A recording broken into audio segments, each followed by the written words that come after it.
बिस्मिल्लाहिर्रहमानिर्रहीम। अस्सलाम वालेकुम स्टूडेंट्स। हम पढ़ रहे थे life cycle of angiosperm.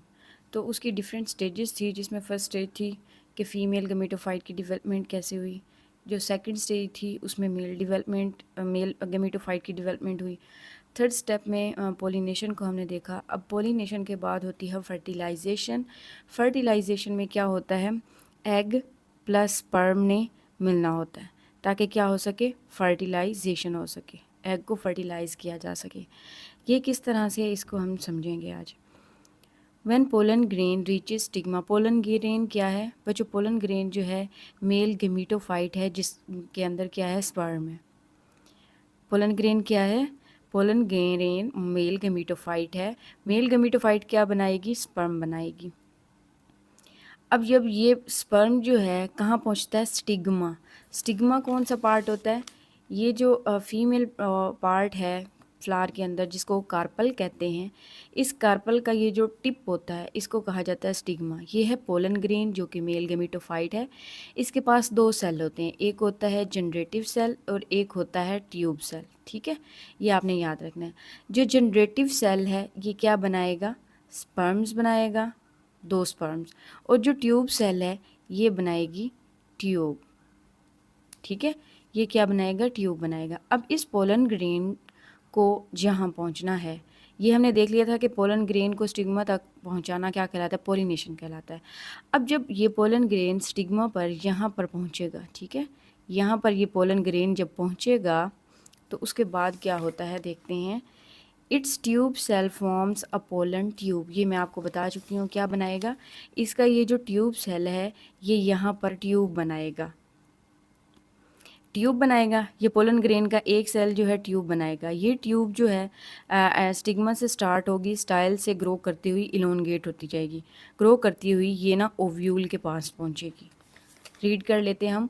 This tube grows through the stigma and style towards the ovary. कहाँ तक पहुँचेगी? ओवरी तक पहुँचेगी ये tube cell. The pollen tube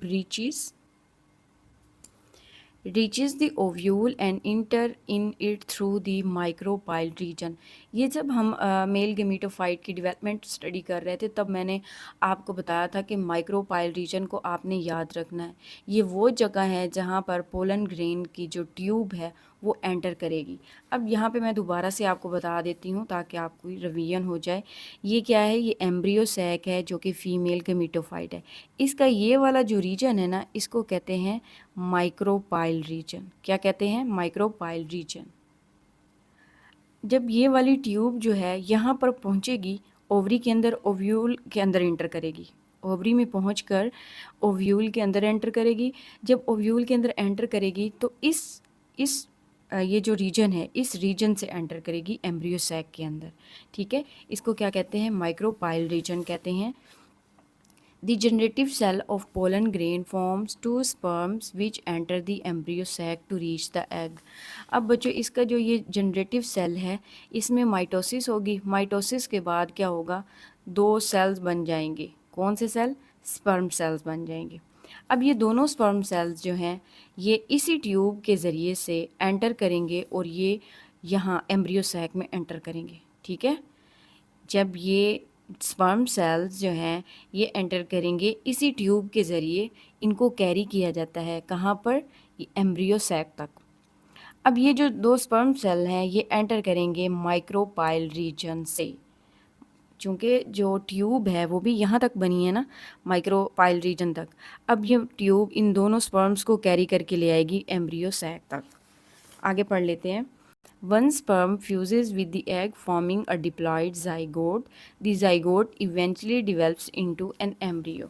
देखिए बच्चों ये जो दो स्पर्म्स हैं इस ट्यूब के ज़रिए कैरी किए जाएंगे एम्ब्रियो सैक पर। अब यहाँ पे क्या पड़ा है? एग है। एग कहाँ पर होता है आपको पता है? फीमेल और रिप्रोडक्टिव ऑर्गन में होता है।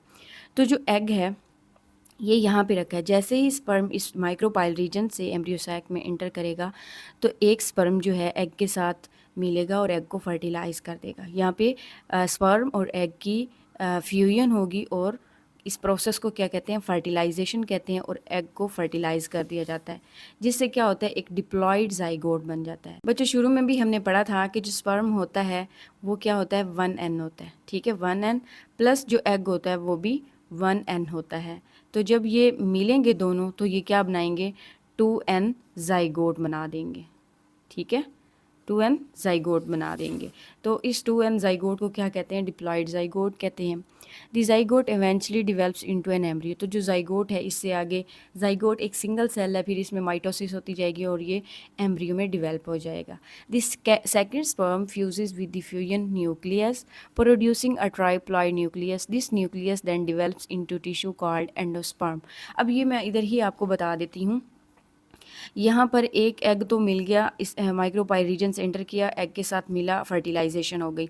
जो दूसरा स्पर्म है वो इस फ्यूजन न्यूक्लियस के साथ मिलेगा, और यहाँ पर अब 3 न्यूक्लियस मिल जाएंगे, फ्यूज़ कर जाएंगे, तो इसको क्या कहेंगे, ट्राइप्लॉइड न्यूक्लियस, क्योंकि 3 न्यूक्लियस मिल गए हैं, ठीक है, ट्राइप्लॉइड न्यूक्लियस।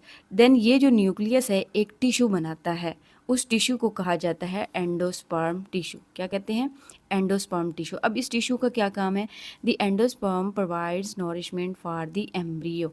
ये जो एम्ब्रियो बना है, ठीक है, ये जो एम्ब्रियो बना है ये इसकी नोरिशमेंट, इसको खुराक प्रोवाइड करेगा जब तक ये खुद इंडिपेंडेंट नहीं हो जाता, ठीक है। This process of the fusion of 2 sperms, one with the egg and other with the fusion nucleus, is called double fertilisation. एक स्पर्म का एग के साथ मिलना और दूसरे स्पर्म का फ्यूजन न्यूक्लियस के साथ मिलना क्या कहलाता है, डबल फर्टिलाइजेशन कहलाता है। बच्चों डबल फर्टिलाइजेशन बहुत ही इंपॉर्टेंट है, इस टॉपिक को आपने अच्छे से तैयार करना है। It is a unique characteristic of angiosperms.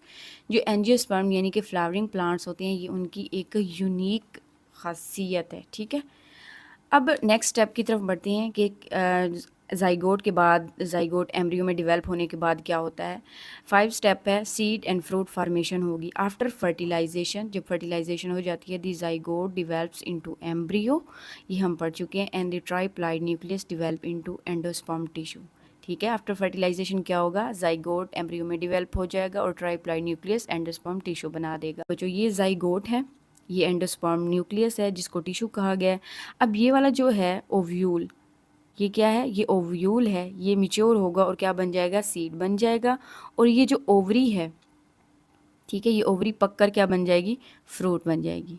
Ovary fruit में चेंज हो जाएगी और ओव्यूल सीड बन जाएगा।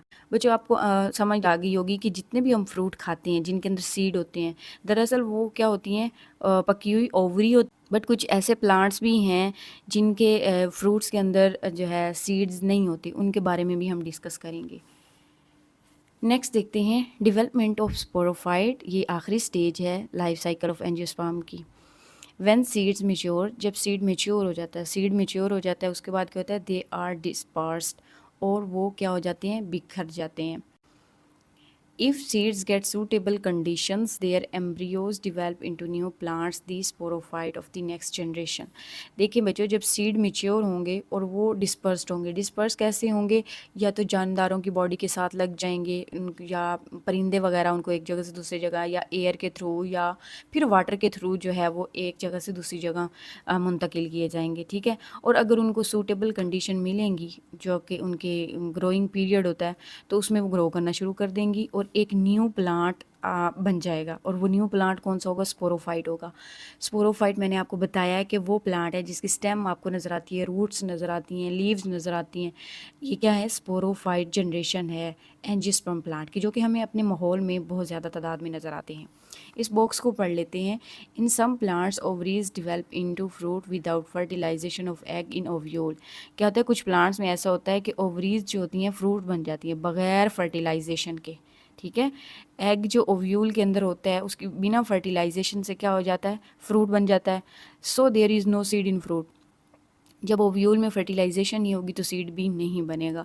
This process is known as parthenocarpy. तो इस प्रोसेस को क्या कहते हैं, पार्थिनोकार्पी कहते हैं। डबल फर्टिलाइजेशन और पार्थिनोकार्पी में आपसे डिफरेंस भी पूछा जा सकता है। It results in seedless fruit. तो इससे क्या होता है, सीडलेस फ्रूट्स प्रोड्यूस होते हैं, जिस तरह बनाना है, and seedless varieties of grapes. तो कुछ ऐसे ग्रेप्स भी होती हैं जिनमें सीड्स नहीं होते। तो ये पार्थिनोकार्पी की एग्जाम्पल्स हैं, ठीक है। आई होप आपको ये टॉपिक अच्छे से समझ आया होगा। मिलते हैं अब नेक्स्ट वीडियो में, तब तक के लिए अल्लाह हाफ़िज़, टेक केयर।